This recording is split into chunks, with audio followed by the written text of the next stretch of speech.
Gila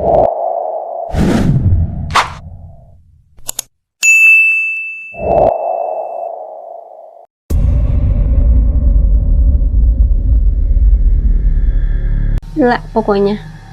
Bisa-bisanya artis dianggap pacarnya, guys. Kalau gitu, aku juga mau dong nganggap kalau abang Lee Min Ho itu pacarku gitu. Kan agak-agak gimana gitu ya. Halo guys, Assalamualaikum warahmatullahi wabarakatuh. Terima kasih masih klik video ini. Hari ini aku akan ajak kalian untuk membahas kasus-kasus pembunuhan yang terjadi di sekitar kita. Ada beberapa cerita nih ya, mungkin sekitar 3 cerita yang akan kubawakan di video kali ini. Oke guys, mari kita simak bersama.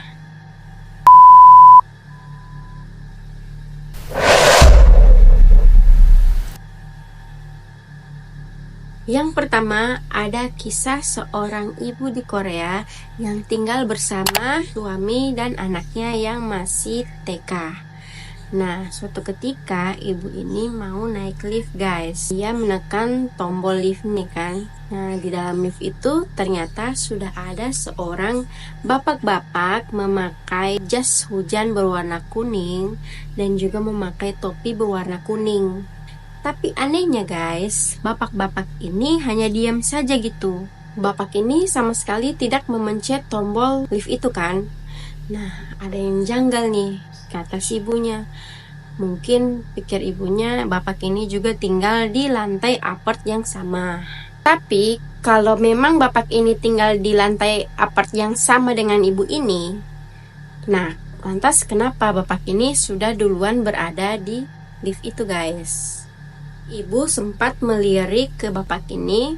Dia melihat bapak ini membawa sesuatu yang dibungkus koran. Nah, naiklah tuh liftnya kan. Sampailah mereka di lantai apartemen ibu ini. Keluarlah ibu ini sambil menarik tangan anaknya. Nah, ibu ini berlari kecil nih bareng anaknya kan, keluar dari lift. Ibu ini sempat melirik lagi ke belakang guys. Dilirik, ternyata bapak itu mengikuti mereka juga. Akhirnya ceritanya ibu ini pura-pura ngetuk gitu guys di depan pintu apartnya, seakan-akan dia yang manggil suaminya dari dalam. Nah, dia gedor-gedor nih sambil manggil suaminya katanya kan. Padahal waktu itu suaminya lagi kerja guys. Karena si bapak yang di lift ini dengar kalau ibu ini lagi manggil-manggil suaminya, sontak bapak ini putar balik menuju ke arah lift lagi. Nah, ibu ini kira si bapak tadi tuh pintu liftnya tuh udah tertutup guys. Padahal belum. Ya sudah, si ibu ini masukin nih kode sandi pintu apartnya kan. Kan pasti bunyi tuh kan, pip pip pip pip pip. Terdengarlah di telinga bapak ada dalam lift ini yang pintunya belum tertutup guys. Bapak ini langsung keluar, cepat-cepat pergi ke mereka. Nah, ibu ini karena dia panik, dia sampai beberapa kali salah memasukkan kode apartemen. Untungnya pintu berhasil terbuka sebelum bapak tadi itu sampai ke mereka.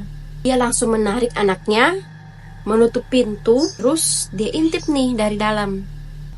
Dia intip, ternyata bapak itu sudah berdiri di depan pintu apartemennya guys. Selang beberapa menit, baru nih bapak ini pergi.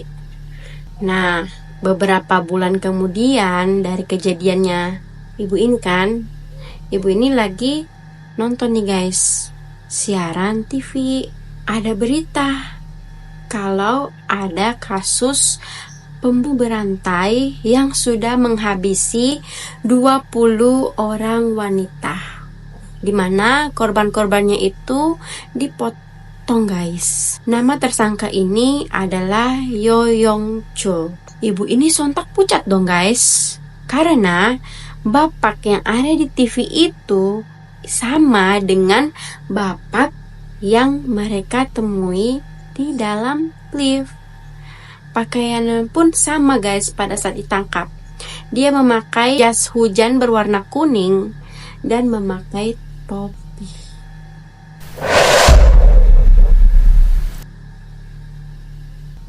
Selingkuhan ini ketahuan dari katalog shopping. Lah, kok bisa?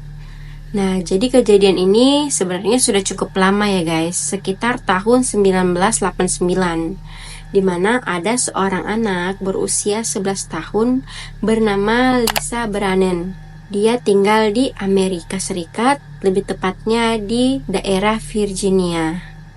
Nah, ceritanya itu si Melissa ini ibu bapaknya sudah bercerai guys.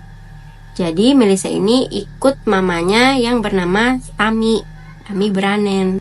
Pindah dan tinggallah mereka berdua di kompleks apartemen gitu.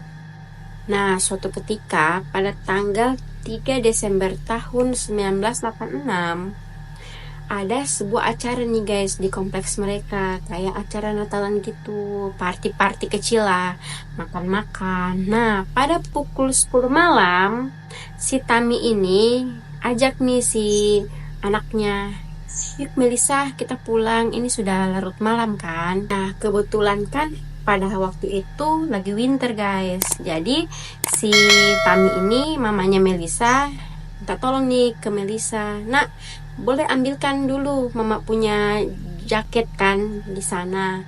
Pergilah si Melissa ini guys, ambil jaketnya mamanya. Dia ambil jaketnya mamanya, dia main-mainkan nih kayak gini. Dia main-mainkan gini ya. Terus sudah mamanya bilang nih sama si Melissa, Melissa kamu tunggu di sini dulu ya. Nanti kita ketemu lagi di sini. Mama mau pamit-pamitan dulu tuh sama teman-teman, kan gak enak kan langsung pulang. Belum lama dari itu, mamanya Melissa ini balik lagi nih ke tempat dimana Melissa disuruh tunggu kan. Nah, mamanya sudah sampai di tempat itu, dia tidak melihat adanya Melissa guys. Melissa tiba-tiba hilang. Dicari-cari, tetap tidak ketemu. Akhirnya karena panik, mamanya nelpon nih polisi. FBI ya. Tamu yang datang di acara itu sekitar 200 orang guys. Jadi memang sebanyak itu. Tapi salah satu dari tamu mereka ini yang memiliki banyak catatan kriminal. Nah, orang ini nih yang jadi sorotan polisi karena si Melissa menghilang pada malam itu. Sedikit informasi, lelaki ini pada malam pesta itu banyak mendekati wanita guys, tapi sering ditolak gitulah, nggak ada yang mau lah sama laki-laki ini. Akhirnya laki-laki ini mendekati anak-anak kecil. Lelaki ini bernama Caleb Hughes. Si Caleb ini pada hari itu dia pulang pada pukul 12:30 pagi guys.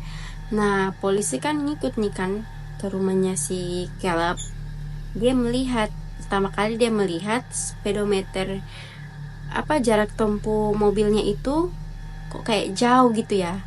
Padahal kan jarak rumah antara Caleb ke tempat party itu hanya berjarak 6 km. Cukup aneh kan? Nah, ditanyalah ini si Caleb. Dia jawab, iya karena saya ada nih beli bir minuman gitu sebelum ke pesta itu. Nah, masuk akal dikit nih ya penjelasan dari si Caleb tadi. Tapi pada saat polisi datang ke rumah si Caleb ini guys, si Caleb ini kedapatan lagi nyuci baju di jam 1 pagi. Kalian tahu dia nyuci apa saja? Si Caleb ini selain dia mencuci baju, dia mencuci sarung pisau, tapi pisaunya ini udah tidak ada gitu guys. Terus selain sarung pisau, dia juga mencuci sepatunya. Sepatunya lagi muter-muter di mesin cuci itu kan. Nah, polisi angkat nih. Dia lihat ada bekas bercak darah. Tapi sayangnya, bekas darah ini tidak terdeteksi. Ini bekas darah siapa guys? Karena kan darahnya itu udah tercampur deterjen dan segala macamnya ya kan. Akhirnya polisi mikir nih, kita cek mobilnya lagi. Nah, di sini ada satu teknologi guys. Ini bisa mengecek kayak bercak darah gitu. Namanya lumino. Nah, polisi spray tuh lumino di mobilnya si Caleb ini kan. Banyak tuh didapat tuh bercak-bercak darah. Tapi sayangnya polisi tidak bisa mengetahui darah itu milik siapa gitu loh guys. Nah, kalian di sini pasti tahu kan, kalau di baju kita ini pasti ada kayak serat-serat bulu gitu loh. Nah itu guys, itu namanya fiber transfer, karena bulu-bulu ini nih bisa ke transfer ke orang lain kalau kita melakukan kontak fisik gitu. Ini juga menjadi salah satu teknik forensik untuk mendapatkan evidence. Akhirnya polisi ngambil tuh lakban. Dia mengambil itu dari jok depan ya, jok pengemudi, terus ke samping jok penumpang, terus ke jok belakang. Situ tuh didapatkan banyak bulu-bulu yang berwarna biru navy dan merah guys. Tapi biru navy-nya ini termasuk biru yang sangat langka gitu loh. Nah karena detektif ini udah pening nih ya dengan hasil penyelidikannya, dia pulang nih ke rumahnya, terus dia cerita nih sama istrinya, iya anak ini pakai baju biru navy dan merah pada saat itu. Terus ada gambar Big Bird-nya. Nah, istrinya tuh langsung bilang, loh itu kan yang ada di katalog ini. Ya udah istrinya keluarin katalog nih guys. Coba, yang ini bukan? Kata si istrinya. Bener ternyata guys. Nah, ditanyakanlah sudah ke brand katalog ini kan, masih ada produksi kayak gini nggak, kayak baju ini nggak gitu. Wah tidak, ini hanya ada 7.000 pieces pak, kami memproduksinya sebanyak 7.000 pieces saja. Setelah itu kami sudah tidak memproduksi baju yang seperti ini lagi. Nah diceklah ini sama si detektif warnanya. Nah benar kan, warna itu sama dengan yang dipakai si Melissa ini saat hilang guys. Akhirnya polisi berteori kalau pada waktu kejadian itu si Melissa ini kan lagi nunggu ibunya toh. Si Melissa ini diculik nih sama si Cleb, dibawa ke dalam mobilnya. Terus sebelum dibunuh, si Melissa ini sempat diperkosa guys. Nah habis diperkosa ya sudah, jenazahnya dibuang begitu saja sama si Cleb. Makanya di awal si polisi datang ini kan ngecek speedometernya si Cleb ini kan, speedometer jarak tempuh mobilnya ini kan jauh gitu. Nah, ternyata itu sudah guys, dia pergi membuang jenazahnya si Melissa. Dari bukti-bukti itu, akhirnya si Cleb ini ditangkap oleh polisi. Dia juga sudah mengakui kesalahannya. Tapi sampai sekarang dia tidak pernah memberitahu polisi di mana dia membuang jasad si Melissa. Nah, si Cleb ini dijatuhi hukuman selama 50 tahun. Tapi di tahun 2019, dia dibebaskan. Tepatnya 29 tahun lah dia di penjara guys. Nah, sampai detik ini, keluarga dari Melissa tidak mengetahui di mana keberadaan si Melissa ini.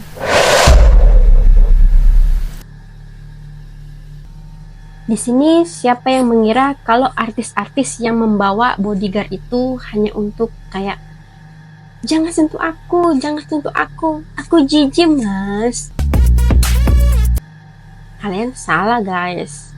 Nah di sini ada cewek bernama Rebecca. Dia ini mirip banget sama artis bernama Kristen Stewart, pemeran karakter si Bella di Twilight. Pasti teman-teman pada tahu nih.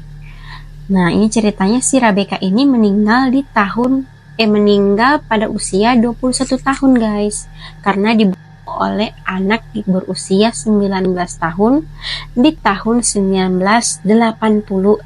Ceritanya kayak gimana? Nah ini aku baru mau cerita nih guys. Jadi gini, ada satu orang nih namanya Robert Bardo. Ya kita panggil saja dengan sebutan Robert. Nah, Robert ini dia anak terakhir dari 7 orang bersaudara. Robert ini berasal dari keluarga yang kurang harmonis, guys. Dia hobinya menyendiri. Terus, karena dia tidak banyak teman gitu, dia menghabiskan waktunya untuk menonton TV. Jadi dia menganggap nih, orang-orang di dalam TV ini adalah teman-temannya. Nah, sampai akhirnya si Robert ini bertemu satu obsesi barunya dia nih. Ada satu cewek bernama Rebecca. Nah, Rebecca ini, dia ini guys, artis pemain film kan, yang cukup terkenal di eranya. Filmnya itu berjudul My Sister Sam pada tahun 1986. Rebecca ini main di film itu menjadi karakter sebagai Patty ya kan. Nah, karakter Patty ini kayak cute gitu, kalem, lugu, polos, pokoknya kayak lucu aja gitu ya. Robert jadi suka nih sama si Rebecca. Dia beli nih majalah-majalah yang ada Rebecca-nya nih guys. Diguntingin, ditempel nih di dinding-dinding kamarnya si Robert kan. Robert juga nih mulai mengirim surat sama si Rebecca. Nah, selalu dibalas nih sama si Rebecca. Tapi kan yang balas itu kan sebenarnya si manajernya nih kan guys. Si Robert berpikir kalau si Rebecca ini tertarik sama dia. Karena setiap dia ngirim surat, pasti dibalas kan. Sampai akhirnya si Robert ini datang mau menemui si Rebecca di studionya. Dia membawakan si Rebecca ini boneka teddy bear setinggi 1,5 meter. Nah, sesampainya di sana, dia ketemu nih sama security kan. Ya namanya kan juga studio apalagi studio artis, ada security yang menjaganya guys. Dicegalah dia ini sama si security, nggak dikasih masuk gitu. Security berpikir, wah ini nih pasti fans fanatiknya sih Rebecca. Akhirnya ya udahlah, akhirnya si Robert ini pulang kan. Sampai akhirnya setelah beberapa lama gitu si Rebecca mendapatkan job baru nih guys. Nah, dia main di kelas Struggle in Beverly Hills tahun 1989. Karakter si Rebecca ini berbeda nih dari karakter yang dia mainkan sebelumnya. Jadi karakternya ini kayak lebih dewasa gitu. Nah, si Robert ini merasa si Rebecca ini kayak, kok Rebecca jadi kayak deket-deket cowok gitu, kayak ngelendotin cowok gitu. Di pikirannya si Robert, si Rebecca ini adalah pacarnya guys. Ya jatuhnya tuh kayak si Rebecca ini main film ini kayak selingkuh gitu. Robert yang tidak terima, dia berinisiatif nih untuk mengajak si Rebecca bertemu. Karena apa yang dilakukan Rebecca ini kayak tidak betul gitu. Di saat Robert lagi bergelut dengan pikirannya, dia ini ternyata sambil mendengarkan lagunya si U2 yang berjudul Exit, dimana ada salah satu liriknya yang bilang tuh nggak apa-apa tuh untuk guys. Nah, akhirnya si Robert ini menyewa detektif untuk mencari tahu alamat si Rebecca. Didapatlah sudah nih alamatnya Rebecca. Karena si Robert ini masih di bawah umur, dia tidak bisa nih meminjam pistol. Akhirnya dia menyuruh abangnya untuk meminjamkan pistol guys. Ya udah, akhirnya si Robert ini datang ke apartemen si Rebecca dengan membawa pistol. Nah, kebetulan si Rebecca ini lagi typing film guys. Dia lagi menunggu kurir untuk mengantarkan naskahnya. Nah, si Robert ini kan ngebel. Nah, di pikirannya Rebecca ini, yang ngebel itu kurir tuh yang mengantarin naskahnya dia. Akhirnya dibuka lah nih pintu sama Rebecca. Kak Rebecca kaget dong waktu itu. Dia pikir kan ini kurir, ternyata bukan. Pada saat itu si Rebecca masih bersikap manis nih kepada si Robert. Dia bilang, oh kayaknya ini bukan waktu yang tepat deh kalau mau ngobrol-ngobrol karena saya agak sibuk. Tuh katanya si Rebecca. Terus ya udah, Robert turun nih keluar kan. Nah, Robert nih singgah makan nih dekat apartemennya si Rebecca sambil ngobrol sama abangnya. Aduh, kayaknya tidak bisa deh. Hari ini saya harus bicara sama si Rebecca. Gitu tuh di pikirannya si Robert. Akhirnya Robert nih balik lagi nih ke apartemen si Rebecca. Dia ngebel lagi nih. Nah, si Rebecca ini masih sama seperti tadi, masih nungguin kurir yang ngantarin naskahnya nih guys. Nah, tanpa rasa curiga sedikit pun, si Rebecca ini buka lagi nih pintu. Berbeda dengan reaksi yang pertama, si Rebecca ini emosi guys. Kamu ini tuh lagi ngapain? Kalau aku bilang tidak bisa, ya tidak bisa gitu loh. Nah, tersinggunglah si Robert guys. Dia dor lah si Rebecca. Nah, setelah didor, si Robert lari nih guys. Akhirnya, mayat si Rebecca pertama kali ditemukan oleh tetangganya yang mendengar kejadian itu. Pada hari itu belum ditahu nih siapa pelaku penembakan si Rebecca. Nah, karena si Rebecca ini artis yang cukup terkenal di era itu, banyaklah berita tentang kematian dia nih di TV. Nah, tidak sengaja abangnya si Robert menonton nih berita kematiannya si Rebecca. Akhirnya abangnya si Robert ini melaporkan ke polisi kalau yang melakukan penembakan itu adalah adiknya sendiri. Kenapa begitu? Karena sebelumnya kan si Robert ini minta tolong untuk dipinjamin sama abangnya. Ya sudah, dia juga kan sempat curhat nih ke abangnya waktu mau menemuin si Rebecca. Akhirnya ditangkaplah si Robert, guys. Setelah ditangkap, si Robert ditanya nih sama polisi kan, motif kamu ngedor si Rebecca itu karena apa? Kalian tahu nggak sih guys jawabannya apa? Dia cuma bilang kalau dia ngedor si Rebecca itu karena si Rebecca selingkuh. Nah, si Robert ini posisinya ingin ngelurusin tuh sama si Rebecca, tapi si Rebecca ini menyangkal, terus emosi gitu hari itu. Ya Allah, Robert. Selingkuh gimana coba si Rebecca ini? Rebecca kan tidak pacaran sama kamu. Ya elah, sudah memang psikopat ya guys ya. Nah, akhirnya sih Robert ini dijatuhi hukuman seumur hidup. Udah gitu aja guys ceritanya.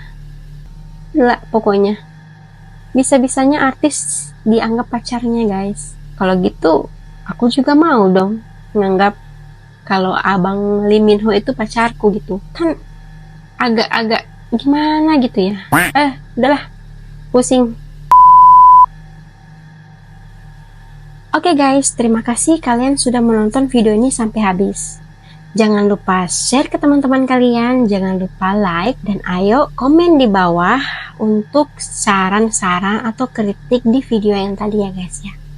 Biar aku semakin semangat. Jangan lupa klik tombol subscribe agar channel ini semakin berkembang. Terima kasih ya teman-teman. Sampai jumpa lagi.